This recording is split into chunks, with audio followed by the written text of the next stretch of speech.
Welcome to Sales Velocity TV, where we pull back the curtain on how the top businesses in the world sell more with less resistance. Bringing over 50 plus years of combined sales experience and over 100 million in revenue generated, please welcome the hosts of Sales Velocity TV and two incredibly entertaining gentlemen, Andrew Cass and Aaron Parkinson.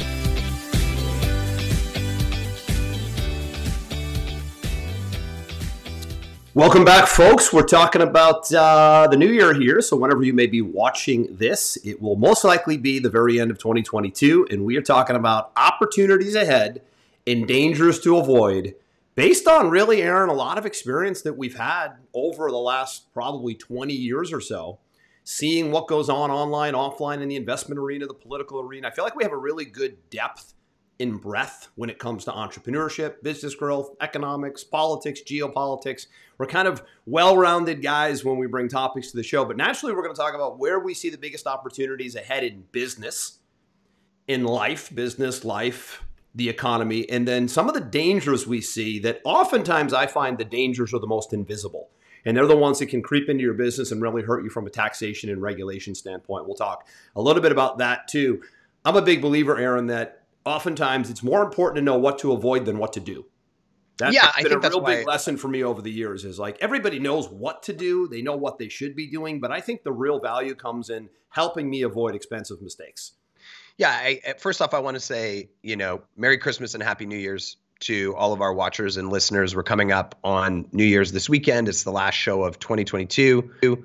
I think it's been super fun hosting this show with you over the last year, Andrew, and we crossed our 100th episode. We did this year. There was a lot of fun stuff that went on. Big milestone in 2022, right there, right? Our businesses have been thriving this year. Hopefully, all of our viewers and listeners, their businesses have been doing the same thing. But going into 2023, obviously, it's a time to step back, plan, reflect.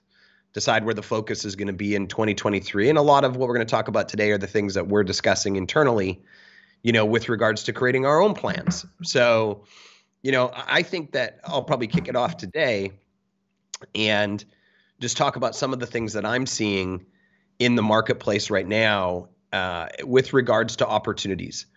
So, as maybe some of our viewers and our listeners are aware, we're partners in Pipeline Pro. And then I also have a media agency that I'm the CEO of. And what I've seen this year is, again, like every single year, costs are rising on the paid media side. And what that means is that the weak and the unprepared get punished. And the people who provide the most value get rewarded. And so I want to talk a little bit about the value side of opportunities for people this year.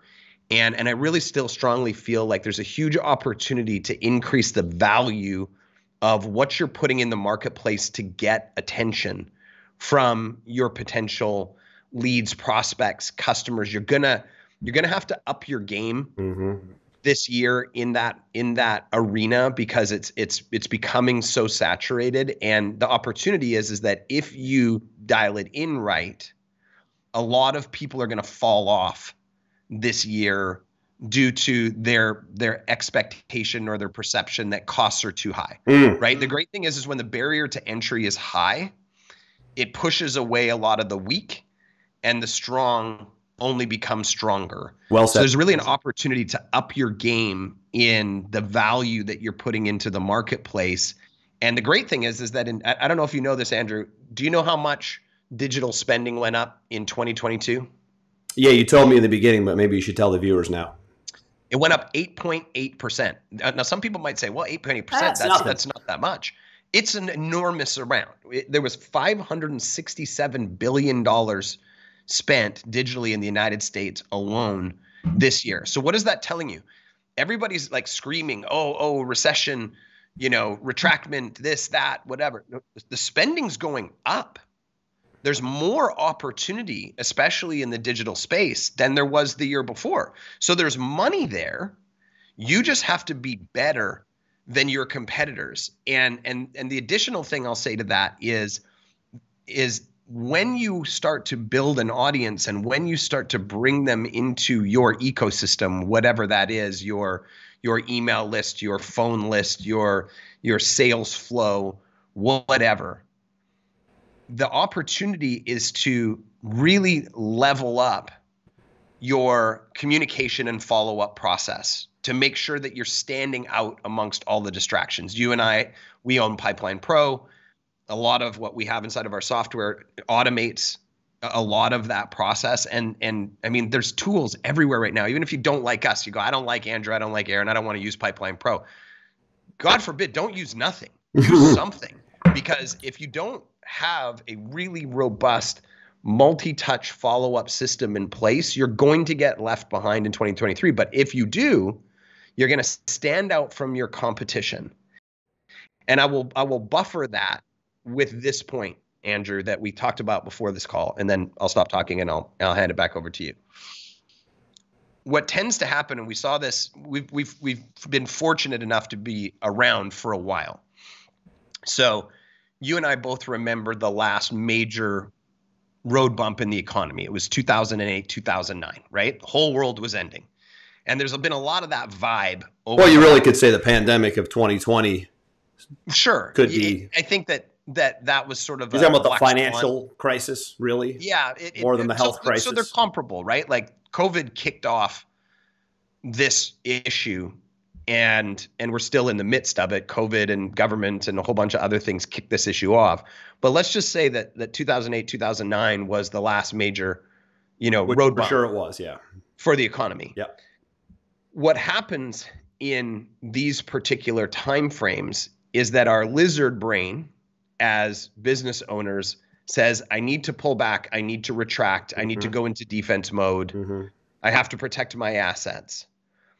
However, it's completely counterintuitive because what you should be doing is you should be pushing forward. If we look at the amount of money that's been printed into circulation in the last couple of years, it's the most in probably the history of the world. So where did that money go? Well, a lot of people hope that it went to the people who were in need, and in some cases it did. But what happens when you dump a whole bunch of money into the economy is it ends up in the hands of the people that are smarter, work harder, more organized, more corrupt. More corrupt in some cases, right? The money ends up going to the people that money is always attracted to. So as you're going into 2023, the opportunity is to look at your business model and ask yourself, am I playing the defense, price reduction, lower the cost of everything, race to the bottom mentality? Or am I positioning myself to be in front of the people where the money went to? And when you look at the people, the wealthy, the astute, the professionals, the investors, all of these people, what are the two things that they value, Andrew? You're asking me? I'm asking you. What are the two things they value from an investment standpoint? What are the two things from an interaction with a business standpoint that people or businesses that have money value the most? Well, they're going to value their people the most, for sure. I'm going off on a different track here. So as you're positioning your business, your services, your products to sell, if you're trying to put them in front of the people who traditionally have money and now have more money based on what's being printed, my experience is that they value service and speed. So you're talking about the end user. What does the customer value the most? Correct. During a time like this. Got it. During a time like this. Got it. So where many businesses are trying to play this whole, the world's in recession, I need to lower my prices, I need to cut back, et cetera, et cetera, et cetera. We're going the other way, saying we need to raise prices, we need to increase our value, we need to increase our results, we need to increase our customer service, we need to increase our speed to execution, because that's what appeals to the people who have experience handling money.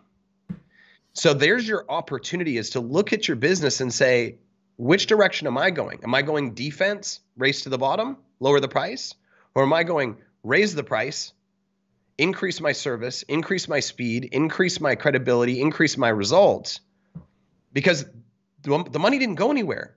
There's way more money in circulation right now. There's way more people with wealth in the current economy than ever before.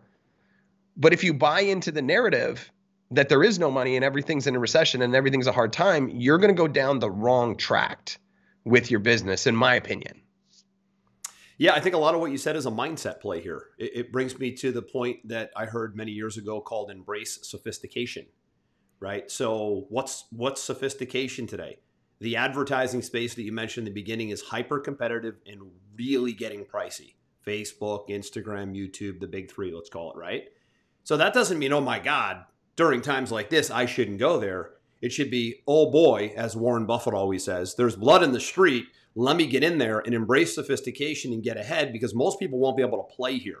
Like, we play really well in the ad space. We run millions of dollars a year in Facebook and Instagram ads, the big two, right? We know the game really well, and the game doesn't change all that much for us in good times and bad, which is really a mark of time in the game and experience and team and just knowing how to navigate it, right? And it goes back to my point in the beginning, is we did the work, we did the testing, we built in the sophistication of the follow-up mechanisms.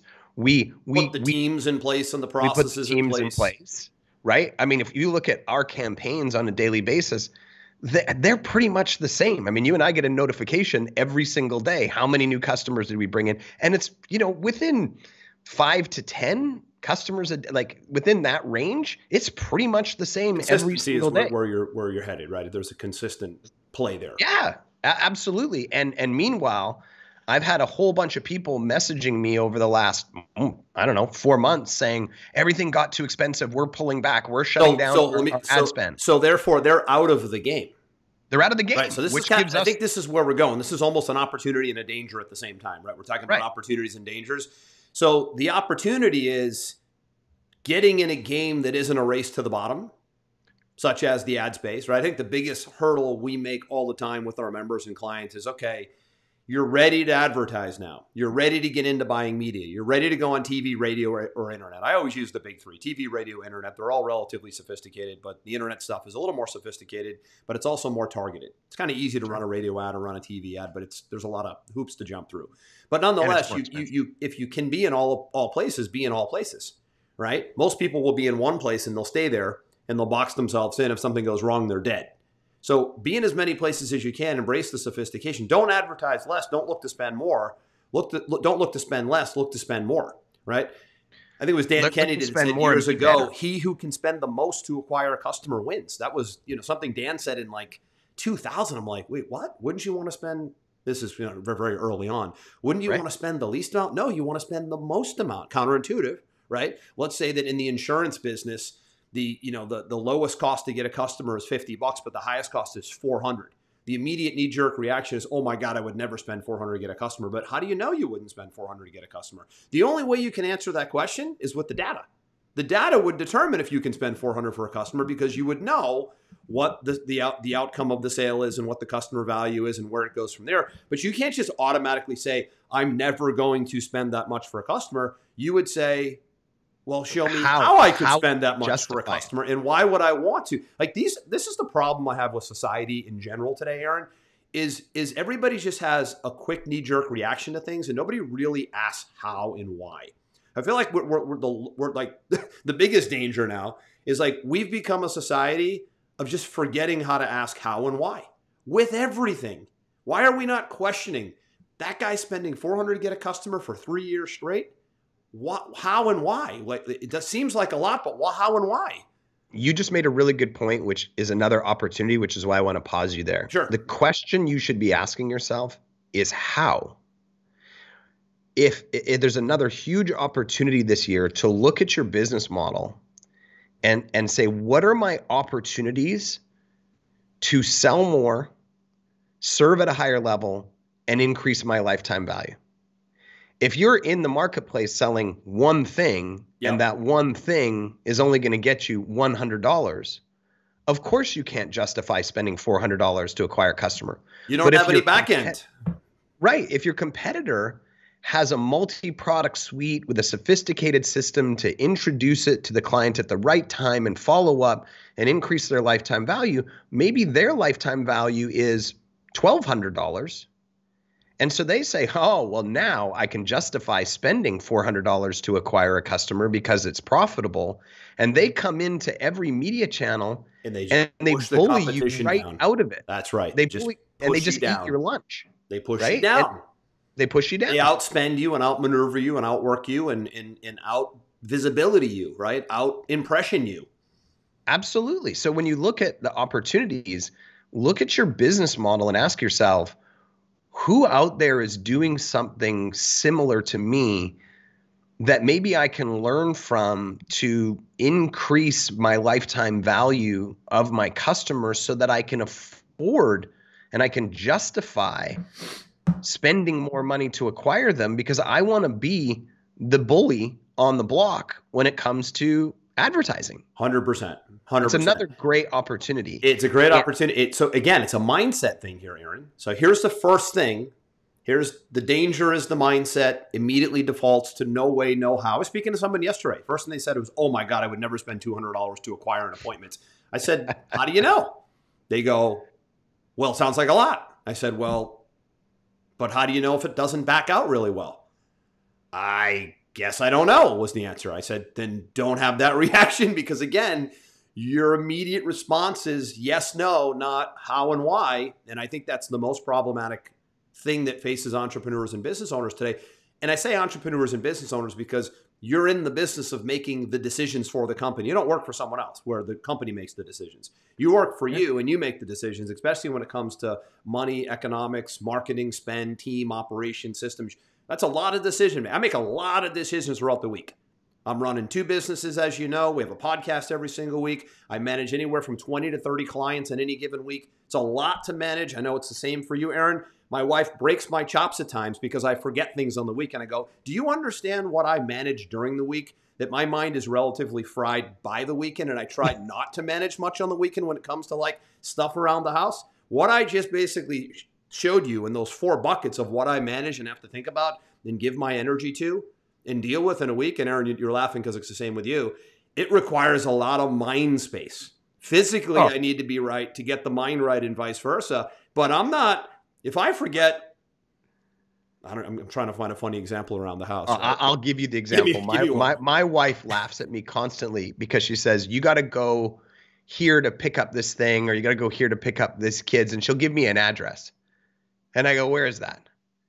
She goes, you live on a 50 square mile island. Why don't you just put it in the Google Maps, buddy? Well, she goes, what do you mean you don't know where this is? You've lived here for 20 years. You don't know where the street is? I go, no. She goes, how can you not know? I said, because I selectively decide what things I'm going to store in the database, because there's only so many pieces of RAM inside my brain. And there are things that are prioritized as important, and there are things that are way down here on the priority list. Yeah, like you might get like hey, I told you that on Tuesday. And I'm like, you probably told me 2 times on Tuesday, but I might not have been fielding. I might not. And again, it's not an excuse, right? I mean, there's things that you have to remember, and you have to be present, especially when you're talking to your spouse or your other. But there's a whole lot of examples I could give you where she's like, I can't believe you didn't remember. You don't remember this thing, or you don't know how to get to this place, or you don't know the answer to this question. I'll give you the response from now on, Aaron. I'll give you my response. You can use it. Don't tell Liz I told you unless she's watching the show, right? It would be so if she says, I can't believe you forgot this thing, my response now is I absolutely believe why I forgot this thing. I believe it, and here's why. And then I ring off the list. And she's like, yeah, I guess you got a point. Yeah. The list of the things that need to be managed and dealt with, and right? The operating system is full. Yeah, already. We have so much capacity. So looping back to the point, it's the same thing as why don't I wash my truck? Right? I love washing my truck. I'm actually one of those people where I really like washing my cars. However, when I look at the cost per hour it takes to have somebody wash my car. You only like washing it because it's new. You're not going to like washing its in. Dude, I like mowing. You like washing that new Gladiator Jeep, but after you wash it 3 times, you're going to be like, bring the hand wash guy in. That's the reason. I like doing things outside. I like mowing my lawn. I a really like good point. power washing my deck. I like washing my. There's something about the physical I agree exertion totally. that I like. I agree. However, I don't do it very often because it's not a good return on hourly rate compared to the things I could be working on. It's not a good return on hourly rate, but it's a really good return on health and well-being. It is. So I'll getting outside in nature is one of, again, I talk about my concern with there's not enough how and why. There's also not enough getting out grounded in nature, in the sun, movement. I mean, I don't want to veer too much off track, but that all leads back to productivity and happiness. And if you're not going to be productive and happy in your business, you're kind of effed. Right. So when it comes to the weekend, yep. And you know this very well of me, at 2:00, the calendar's booked, right? Like at 2:00 today, I'm going for a massage. I do it every single week. On Thursday morning, I go golfing in the morning. It's scheduled. On the weekend, I'm hanging out with my kids and my family. There's a complete disconnection so I can go do all of those things and be recharged. But when Monday to Friday, don't ask me to remember some trivial piece of information or do some trivial activity because it's not happening. I'm focused on high leverage opportunities that are presented in front of me to make sure that the machine keeps moving. Yep. Agreed. And so maybe that's another opportunity. So back to mindset, where we were looping to here is the mindset of as you see opportunity and potential danger, and this is an awareness thing. This took me a long time to get a handle on, but I have very good situational awareness right now, more so than most. In fact, I'm shocked.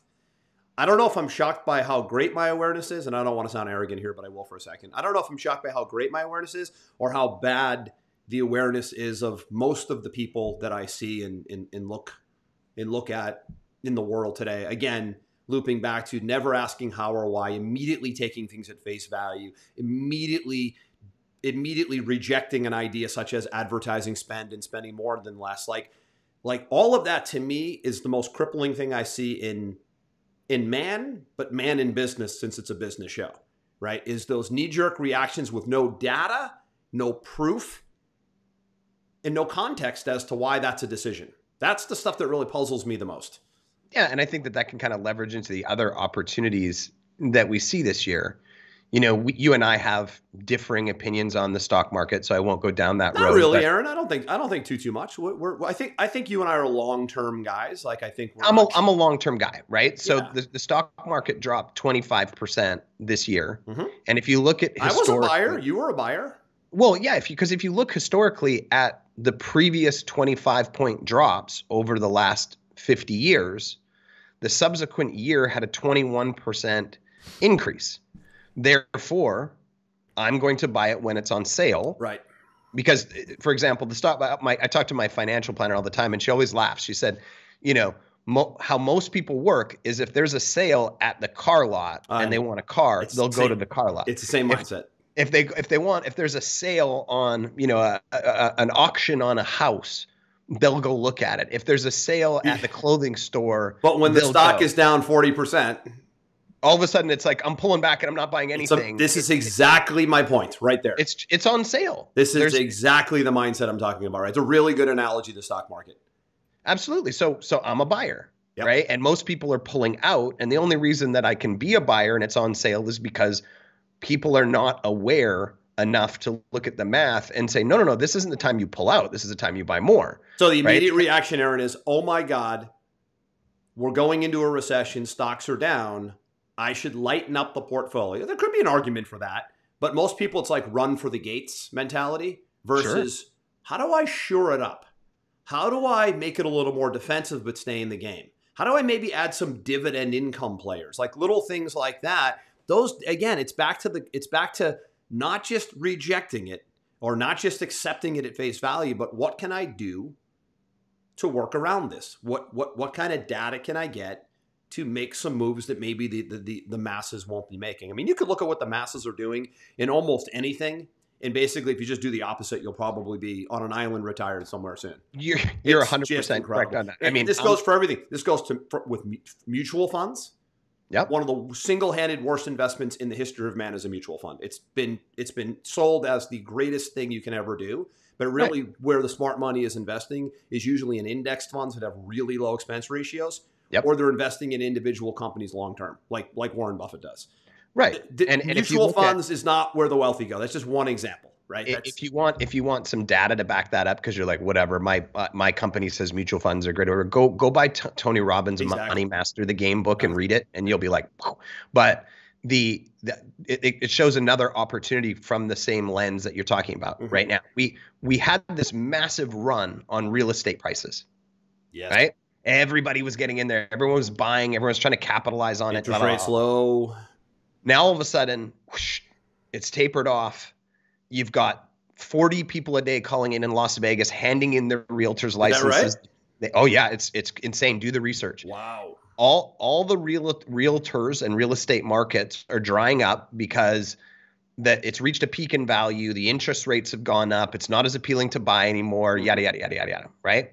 So now prices are coming back down. It's becoming hyper competitive to sell now versus to buy, and what everybody's doing is they're saying, "Oh, get out of the market, flee the scene, right?" What am I doing this year? I'm buying 3 more rental properties. Why? Because I'm not playing the buy the house to flip it or buy the house to get equity game. I'm playing the buy the house to make it a vacation rental because everybody's traveling at record levels right now after being pent up. And there's a 90% occupancy rate on vacation rentals in the area that I'm in.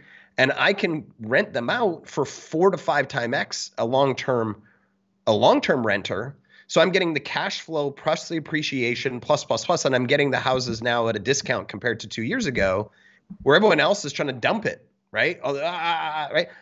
There's a huge amount of opportunities. Every time there's blood in the water, you have to take a step back and go follow smart people. What I said in the beginning is there was all this money printed. It always ends up in the hands of the smart people. Go follow the smart people and find out what they're doing with their money, because success leaves clues. Yeah, it does. I mean, the printing of money is a different story. I mean, I think money moves to the right people and the smartest people and the savviest people. I think fake printed money tends to move towards corruption than it does towards investment. Listen, I can't. There's a difference between money being available and how it got there. I can't stop the Fed from printing money, but what I can do is watch where that money ends up and follow them, because I'm not that smart. My wife always says to me, "Oh, you're so smart, blah, blah, blah." I go, "Listen, I'm a freaking hillbilly, okay? I grew up in the west coast of Canada. I was mowing lawns at a landscaping company. You know, I used to be a fighter. You know, I'm not supposed to be here, right? But I work really hard, and I try to find people that are way smarter than me and copy what they're doing. That's the easiest path to success and wealth. So I just follow a lot of people that are way more intelligent than I am, and I do what they do."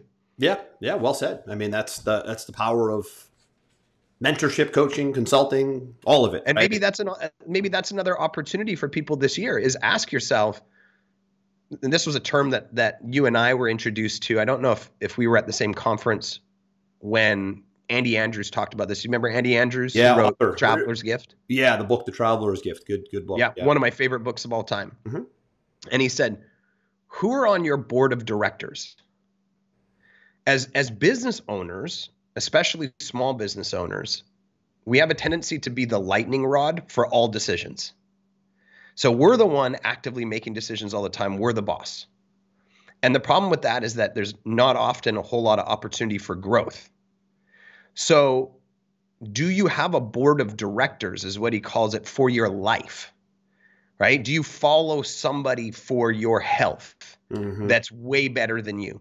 Do you follow somebody in investing that's way better than you, right? Do you follow somebody in family that's way better than you?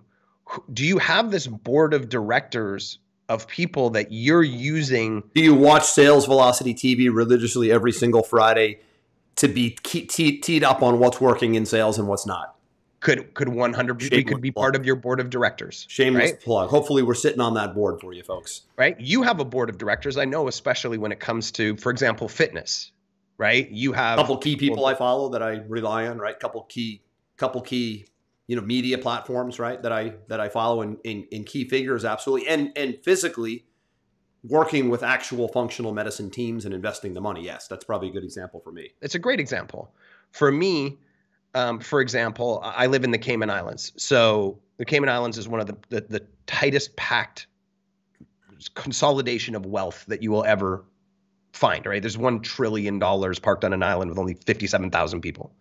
So there's a ton of people on this island that are long past retired that are worth 20, 50, 100, 250, $1 billion that I've put in my circles to ask them, how do I go from here to here? And what are the challenges and obstacles I might face? And they're happy to give back the information. So many people are afraid to ask. They think it's rude or they think that they're going to look stupid. And it's a hugely missed opportunity because like most people, I think, Andrew, you probably feel the same way. When somebody comes to you and genuinely asks, they say, hey, man, you've been super successful in staying under 10% body fat at almost the age of 50. Could I ask you some questions? I bet you're more than happy to answer their questions because it's something you're passionate about and they're coming, willing to learn. Mm-hmm. People in any avenue, family, business, money, wealth, if they've been super successful, they typically feel really good in giving back and answering questions to somebody who genuinely wants to know. But you have to source them out and you got to ask them. You got to start to build that board of directors and leverage their experience to avoid those potholes that you talked about. Absolutely. Yeah. I call it in some circles a mastermind. Sure. So you know that I've been running a mastermind group for now. So 2023. Long time. Oh, yeah. So 2023 is going to be my 14th straight consecutive year without missing a month of running at least one private mastermind group with multi-million-dollar business owners. We took exactly 2 physical months off during I don't even like to use the term pandemic because there was not a pandemic. The fake pandemic. Yeah.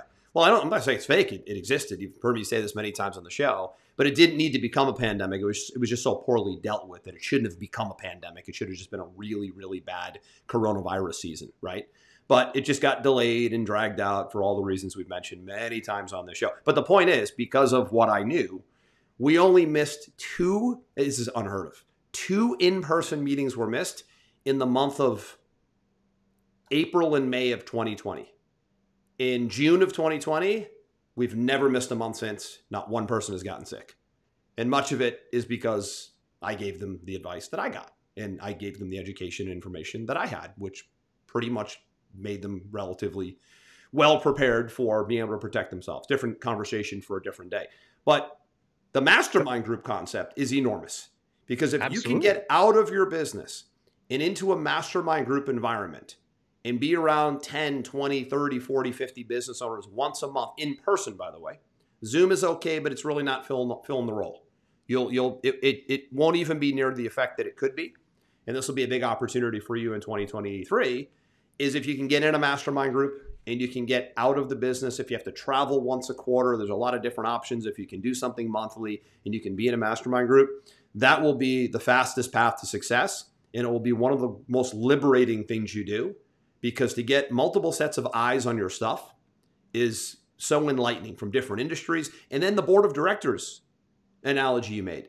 They become your board of directors. They become your buddies. They become your friends you can lean on even in between meetings to get advice on certain things and to help you avoid expensive landmines. That's the power of the mastermind group. In fact, it's such a powerful concept that it's a whole chapter devoted to it in Napoleon Hill's book, Think and Grow Rich, which is the #1 self-help, personal growth business book of all time. There isn't even a close second.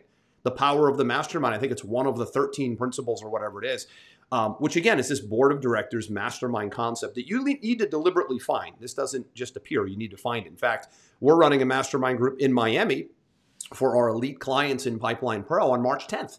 That'll be the first one we do in 2023.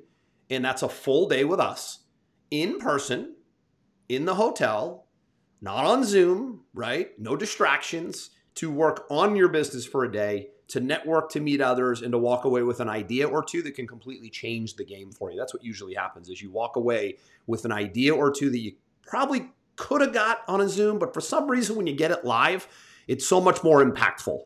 And I think the big opportunity for you in 2023 is if you can be in some sort of coaching mastermind group of any kind, that will become a board of directors for you. And it's a really powerful network that you can rely on for years to come. Some of my guys are with me for 10 straight years. And I think that a lot of people overlook the value in this because they think, oh, it's like, we're just going to sit around talking or this or that or whatever. It's part of it. It is part of it. There's the bonding, there's the friendships, there's those other things. Sure. But you actually came to one in 2022. You saw the format in person now that I think of it. Yeah, I came and sat in. Super nice guys. We talked about a whole bunch of stuff. I felt like they all left with some relevant tools to go and implement. I want to share 2 examples with our listeners to really drive this point home. So I met with a bunch of very smart business guys in January of last year. And we were just talking through our different business stuff. And one of them said, hey, tell me about how you bill your clients and the structure and this and that and whatever. And I told him how we build it. And he said, you know what? You're doing that wrong. What you should do is you should actually change your invoicing structure to this and this and this instead of the way that you have it structured. And I said, okay, but what about this problem and this problem, this problem? He said, well, what you do is you do this, this, and this to counteract those problems. And I said, okay, I'll do that. So I put it into play in January of last year. Andrew, guess how much free money that one conversation made me this year? Don't know. $200,000. On a restructuring of the way you bill? That's right. Just because I was paying huge amounts of credit card fees, I eliminated 90% of them. Yeah. All of a sudden, that money that was just going out unnecessarily ended up coming back into my pocket. It wasn't like I went and sold something else. It wasn't like I did something, I didn't add a new product. Yeah, you made an adjustment, basically. You made an adjustment. I made an adjustment. And that adjustment put $200,000 of free capital into my pocket. Interesting. But here's what you didn't do. I'm going to stop you, Aaron. Here's what you didn't do. No. I can't do that. No way. Not in my business. No way. No how. I would never do that. To my point earlier, you didn't do that. You said, nope. Really? How?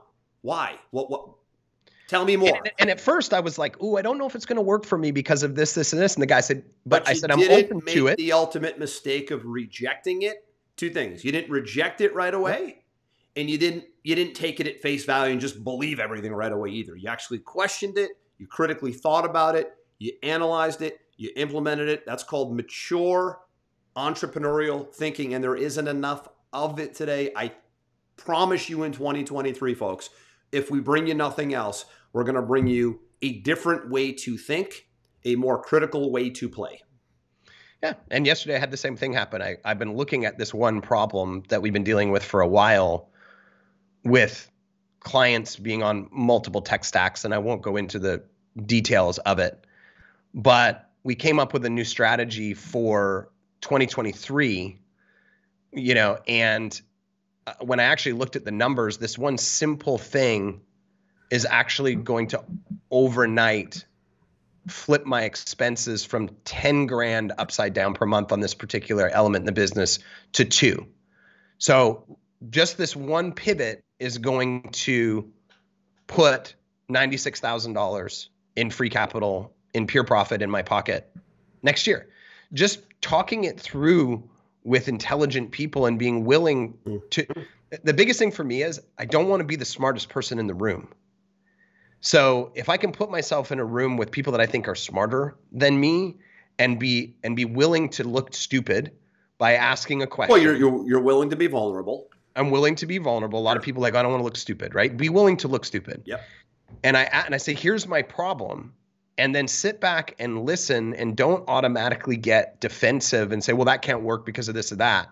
Instead say, well, here's the challenges that I see with what you're saying. Do you have any suggestions on how I could overcome those challenges?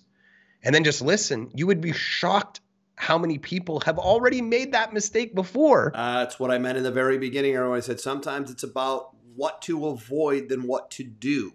That's experience, right? Pretty much everybody knows what they should be doing in all areas of their life. Relationships, finance, business, health. They know what they generally should be doing. I think it's with 90% accuracy. I know what I should be doing to get customers. I know what I should be doing to optimize my health. But how few of them do it? The real win, I think, again and again and again, is what should I be avoiding so I don't fall back further behind? What should I And you be don't know avoiding? you don't know what you should be avoiding until you put yourself in those circles. That's why they're landmines. Yeah. Yeah. So you what put landmines can I avoid exactly? Yeah, so you put yourself in those places where people have already far surpassed your results, and ask them, what are the things that could be problematic here? What about what opportunities do I have? And avoiding those landmines. Oh my goodness, the stress, the time, It's the cost. it's the time. All you do is you buy speed. You condense time, you buy speed. You condense time, you buy speed. The avoiding of mistakes buys you speed. Sometimes you'll spend money to be in a mastermind or a coaching group to buy access to what not to do. Buy access to see and learn from the mistake you made 3 times that cost you 6 figures plus that I can now avoid and buy back a year.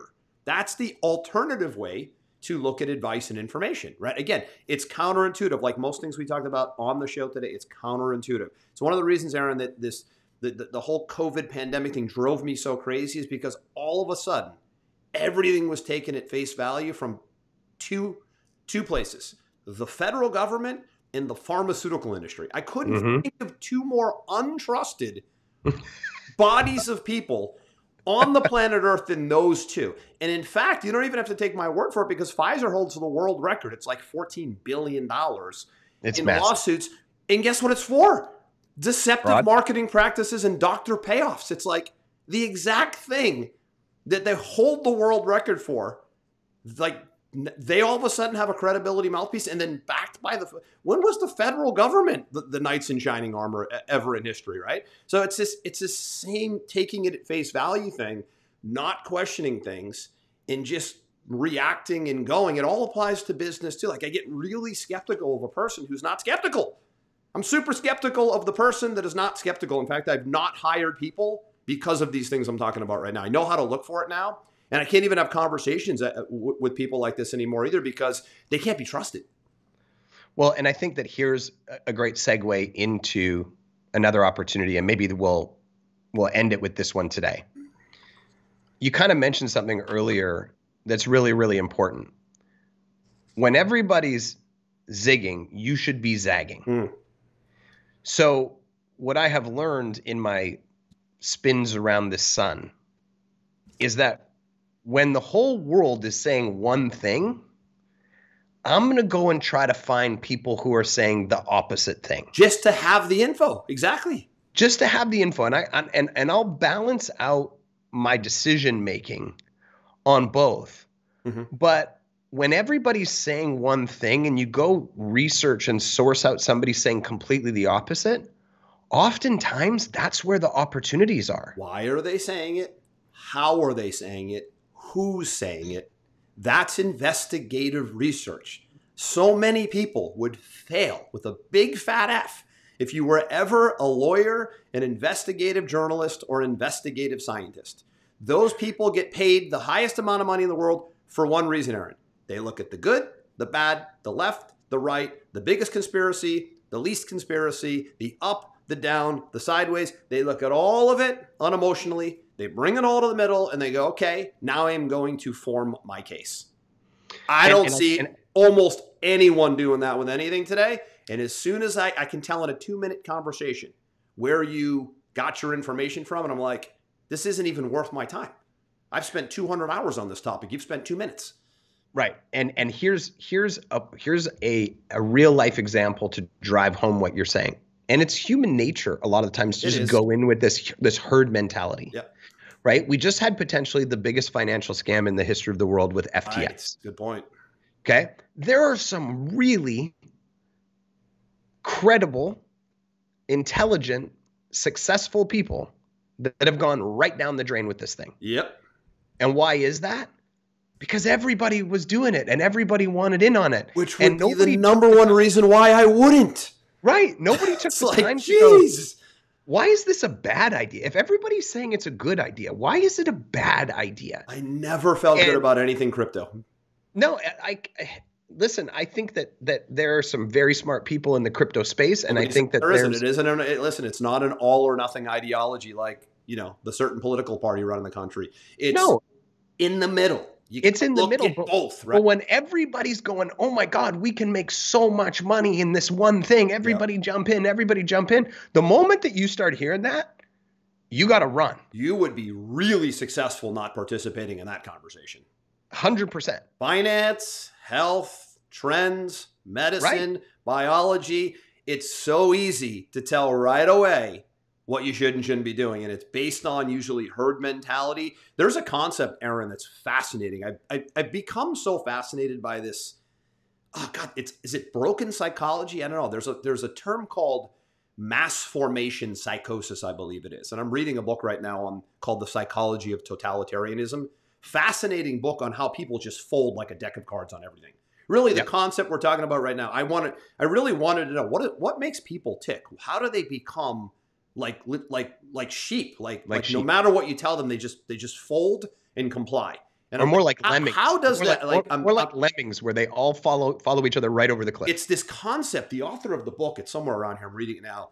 The Psychology of Totalitarianism. This mass formation concept, and it's just science. It's just how human nature is and how psychology works. I was just so blown away by the last 2 years that I just wanted to learn what is going on. Right. And it's really a interesting psychological analysis. It's kind of a deep science book. Like, it's a little heavy at times. But man, it is just concerning as all hell when you see this. Yeah. And again, you're just reinforcing what we were talking about earlier, is you're going against the grain to find people that have a differing opinion you can read about, and you can understand things at a deeper level. And that's sometimes it's just as simple as that.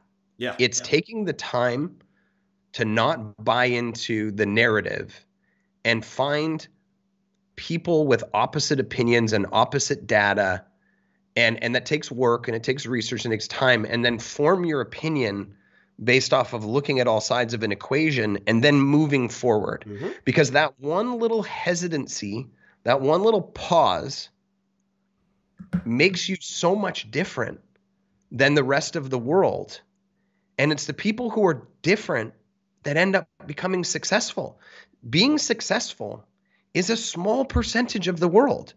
So the question that you have to ask yourself is, what are those people doing differently that's different than everybody else? And do those things. Yeah. And by the way, here's what it isn't. Usually what happens is, again, human nature goes, that can't be right, because then you don't believe anything from anyone ever. No, that's not even close to what was said. What was said was, you look at everything that's been said, you analyze everything that's been said, you look far left, far right, up, down, you bring it to the middle, you make your own decision. There's probably some truth in all of it, but there's absolutely no truth in only one side of it. And that, I think, is the really big lesson. It applies to everything: finance, health, medicine. I think is the biggest problem we have today as a society. It's not business related, but the destruction of medicine and biology that took place in 2021 and 2022. I don't even know if it's recoverable. I mean, I'm dealing with organizations and even consulting one of them right now that's actually creating a whole new medical industry because of this. Like, it's so broken and so politically corrupted, and there's so many conflicts of interest, that there are some really, really impressive doctors and scientists, Aaron, that are starting a whole new industry in medicine. Like, the functional medicine industry was the first path that way, but now there's like World Health Councils that are like, we're not going anywhere near this current medical cabal. And I'm actually doing a little bit of work behind the scenes with that, and I'm proud to be, because it's a passion of mine. But there's a business. Listen, these people don't know how to market this. They don't know how to play the business game around this, which is where I've gone to them, and I've come in here in Florida. Ron DeSantis, governor, has just launched an entire initiative, Aaron, by the way. A whole initiative at the end of 2022 was launched in Florida. A full task force was launched to fully investigate pharma. The first state in the country to do it. You knew it's going to be Ron. Good for him. Investigative. Somebody needs to do it. Listen, we don't have an opinion. We just want the investigation done without the conflicts of interest. He's one of the few guys that isn't afraid to actually do what needs to be done for the good of the people, so that we can move on. Because it's just, if what we're talking about doesn't happen, again, finance, business, health, it creates mass destruction. It creates complete integrity breakdowns. It creates complete distrust. And it creates the same so-called misinformation that they love They love to promote it, but they are literally living and breathing it. And that just creates a deer in headlights moment for people that just want the truth, and they want transparency, and they want fact, and they want it without the conflicts of interest. And that's tough to do today. And I think that out of any great catastrophe, typically something really beautiful emerges. You hope so, right? That's what I've seen historically. Yeah. And if maybe there's an overhaul of this very corrupt, almost, I'm trying to think of the right word. Corrupt is really the only one I can come up with, system. Then maybe it was a good thing that it happened, because it needed. Sometimes there has to be a cleanse, right? Maybe it needed a reset. But as we're coming to the top of the hour, I really want to leave people with this, because I know that this year's been a really polarizing year for a lot of people. Mm-hmm. There's been people who've really thrived, and there's been people that have really suffered. And for those that have thrived, congratulations. For those that have suffered, I have empathy for you. And it's probably more so why I want to leave this going into 2023 with you. Really challenge, again, the things that you're hearing constantly by media or people in your circle, and listen to the tonality and the vibration of what that is, and question it. Because if you look at every major stat, pretty much that quality of life is based on, whether it's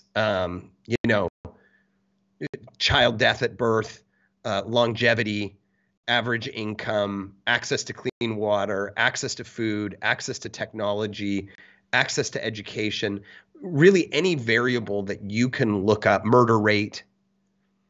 We are statistically in the best time in human history. So you have a choice going into 2023. You can look at the opportunities that you have through that filter, or you can look at them through the filter of people who are telling you that the world is going to hell in a handbasket. And that's ultimately a choice. And I choose to live over here. I realize that there's always challenges and there's always opportunities, but I'm going to put my focus over here and believe in good and positivity and opportunity and relationships and family. And that's a choice. And you have to decide whether you're going to make that in 2023. Yeah, I think it's great advice, but I caution the advice with also not letting yourself get too far to the right or too far to the left, so to speak, on that concept, because then you start to miss some really, really important trends that are in place. Like the biggest concern I have going into the new year right now, which is really going into the next couple of years, is something we've never seen maybe ever at the same time simultaneously, that has to be keenly recognized as business owners. And it's inflation, war, energy, and the spending situation is on another level. It's like a quadfecta we've never seen. And you could easily go into the new year and go, oh, none of that's happening. Everything is just hunky-dory. We're in the best times of our lives. Yes, historically, what you said is true. But if you don't recognize these economic trends, and you don't recognize the regulation and the taxation and how it's spilling into your business, you're going to wake up one day and you're going to be like, why did I just make 30% less money this year? And why am I getting audited? So you got to look at all of it. It's a pragmatic approach. I think there's a balance of what you said where I think you have to be pragmatic as well. I think you got to, one, have the right people around you in your business, great accountants, great finance people, great marketing people. I think that you've got to use your voice, which you talk about all the time. You got to vote. You got to do all these things. Can't be oblivious to all this is my point. Yeah, you got to put the things in place so that you're dealing with the trends and the issues that are at hand, which is balancing this side. Yeah. And then also not allow it to drag you into some negative vortex and make poor decisions, and stay equally on this side of positivity, growth, progress, so on and so forth. So I think you're right. I think you have to have the best of both worlds working together. Yeah, but I think to your point, that needs to, what you said needs to lead, right? You need to lead with, if you're in business, there's no cap for you, right? You have unlimited prosperity because of everything we said in the beginning.